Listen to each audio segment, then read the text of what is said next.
নমস্কাৰ মৰমৰ ছাত্ৰ ছাত্ৰীসকল মই এজকে তোমালোক সকলোকে মোৰ ইউটিউব চেনেল এছ পঢ়াশালী এজিবিলৈ স্বাগতম জনাইছোঁ।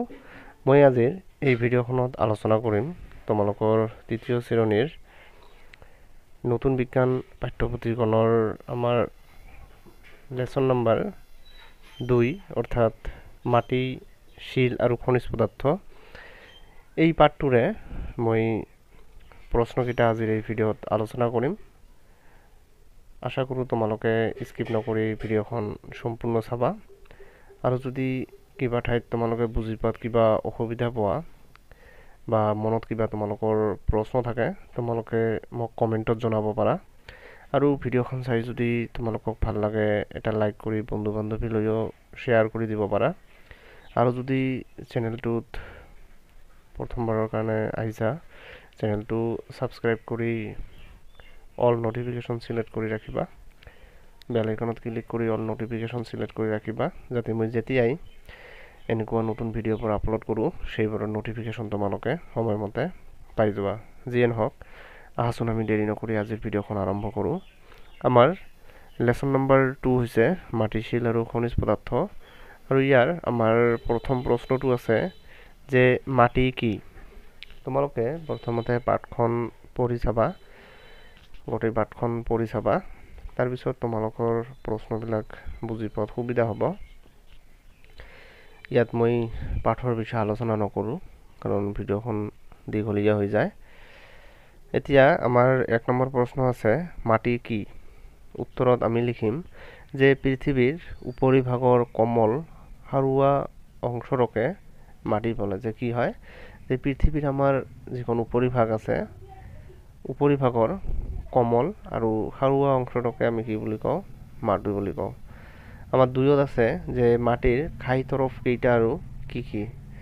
যে আমি লিখিম যে মাটিৰ আমাৰ ঘাই তৰফ দুটা, সেই দুটা হ'ল এটা সাৰুৱা আৰু এটা টান।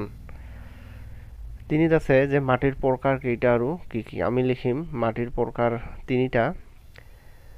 এটা হৈছে বালিয়া মাটি, এটা হৈছে আমাৰ বোকা মাটি আৰু এটা হৈছে সাৰুৱা বা পলসুৱা মাটি। আমাৰ 4ত আছে গছ-গছনিয়ে মাটি কেনেদৰে সংৰক্ষণ কৰে। আমি লিখিম যে গছ-গছনিয়ে শিপাৰে মাটি খামুচি ধৰি থাকে। কি কৰে গছ-গছনিবোৰে তাৰ যিটো শিপা থাকে শিপাৰে কি কৰে মাটিবোৰ খামুচি ধৰি থাকে।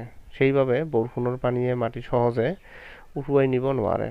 যে সেইকাৰণে যিহেতু আমাৰ মাটিবোৰ খামুচি ধৰি ৰাখে শিপাই, সেইকাৰণে কি কৰে মাটিয়ে বা বৰষুণৰ পানীবোৰে মাটিটোক উটুৱাই নিব নোৱাৰে। আৰু বতাহ সহজে মাটি উৰুৱাই নিব নোৱাৰে। বতাহ সহজতে কি কৰিব নোৱাৰে মাটি উৰুৱাই নিব নোৱাৰে আৰু এনেদৰে গছ-গছনিয়ে কি কৰে মাটিখিনি সংৰক্ষণ কৰে। 5 নম্বৰত আছে যে মাটি সকলো জীৱৰ বাবে কিয় প্ৰয়োজন তাৰ দুটা কাৰণ লিখা। অৰ্থাৎ আমাৰ কাৰণে মাটি কিয় প্ৰয়োজন আমাক দুটা কাৰণ লিখিবলৈ কৈছে।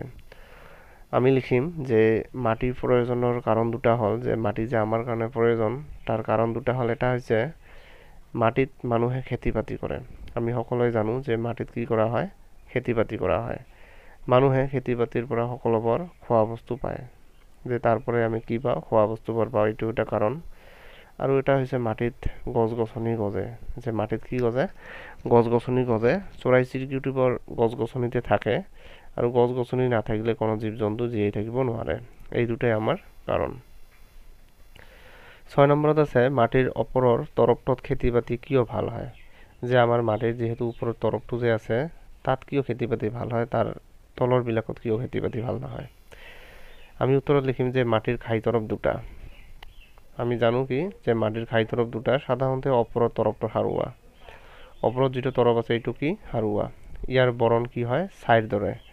এই তৰফটো কি খেতিৰ বাবে উপযোগী। যে ওপৰৰ যিটো ছাইৰ দৰে তৰফ আছে এইটো আমাৰ কি খেতিৰ বাবে উপযোগী। যে ঘাঁহ বন গছ-গছনি খেতি বাতি ওপৰৰ তৰফটোতে হয়। যে ঘাঁহ বন গছ-গছনি খেতি বাতিবোৰ ওপৰৰ তৰফটোতে হয়। যে জীৱ-জন্তু ঘাঁহ বন মৰি পচি মাটিৰ ওপৰৰ তৰফটোতে মিহলি হয়। আমাৰ যিবোৰ জীৱ-জন্তু আছে বা ঘাঁহ বনবোৰ মৰি পচি যায় সেইবোৰ কি হয় সেই ওপৰৰ তৰফটোতে মিহলি হয় আৰু পচি মিহলি হোৱা এইবোৰ বস্তুৱে কি আমাৰ হিউমাছ। আৰু হিউমাছ মাটি সাৰুৱা কৰে। হিউমাছটো কি কৰে? সাৰুৱা কৰে। সেইভাবে মাটিৰ ওপৰত তৰপত কি হয়? খেতি বাতি ভাল হয়। 7 নম্বৰত আছে মাটিৰ উপাদান কেইটা আৰু কি কি? যে মাটিৰ উপাদান কেইটা? আমি লিখিম যে মাটিৰ উপাদান দুটা। সেই দুটা হল, এটা হৈছে শিল বালি আৰু বোকাৰ কণিকা, আৰু এটা হৈছে হিউমাছ। হিউমাছ তোমালোকে অলপ আগতে আলোচনাত বুজি পাইছাই যে হিউমাছটো কোনটো।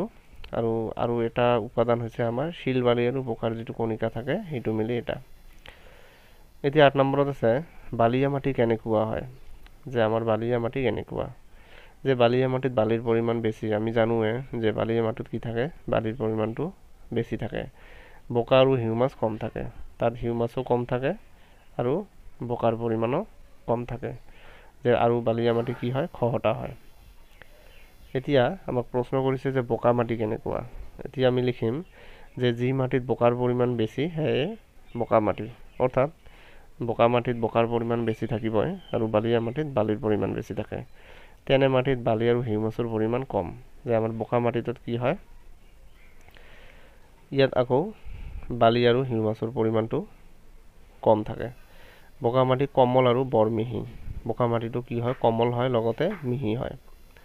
এতিয়া আমাৰ 10 নম্বৰত প্ৰশ্ন কৰিছে যে হিউমাছ কাক বোলে? ইয়াৰ প্ৰয়োজনটো কি? আমি আগতেই আলোচনা কৰিছোৱে যে জীৱ জন্তু ঘাঁহ বন মৰি পচি মাটিৰ ওপৰত তৰপতে কি হয়? মিহলি হয়। আৰু পচি মিহলি হোৱা এই বস্তুবোৰকে কি বুলি কোৱা হয়? হিউমাছ বোলে। আৰু হিউমাছৰ কাম কি? যে হিউমাছে মাটি সাৰুৱা কৰে আৰু সাৰুৱা মাটিত খেতি বাতি ভাল হয়। এতিয়া আমাৰ 11ত আছে যে সাৰুৱা মাটিয়ে জীৱক বেছি সহায় কৰে। কিয় বাৰু? যে সাৰুৱা মাটিটো আমাৰ জীৱক কেনেদৰে সহায় কৰে আৰু কিয়? যে সাৰুৱা বা পলসুৱা মাটিত বালিৰ দানা, বোকাৰ কণিকা আৰু হিউমাছ মিহলি হৈ থাকে। কি কি থাকে সাৰুৱা মাটিটোত? আমাৰ বালিৰ দানাও থাকে, বোকাৰ কণিকা থাকে আৰু হিউমাছও থাকে। তিনিটাৰ পৰিমাণ প্ৰায় একে পৰিমাণত থাকে। ইয়াত কি হয়? সাৰুৱা মাটিটোত তিনিটাৰ পৰিমাণ প্ৰায় একেই থাকে। যে সাৰুৱা মাটিতে ঘাঁহ বন গছ গছনি খেতি বাতি কৰা হয়, আৰু ঘাঁহ বন গছ গছনি নাথাকিলে কোনো জীৱ জীয়াই থাকিব নোৱাৰে। গতিকে সাৰুৱা মাটিয়ে জীৱক বহুত সহায় কৰে।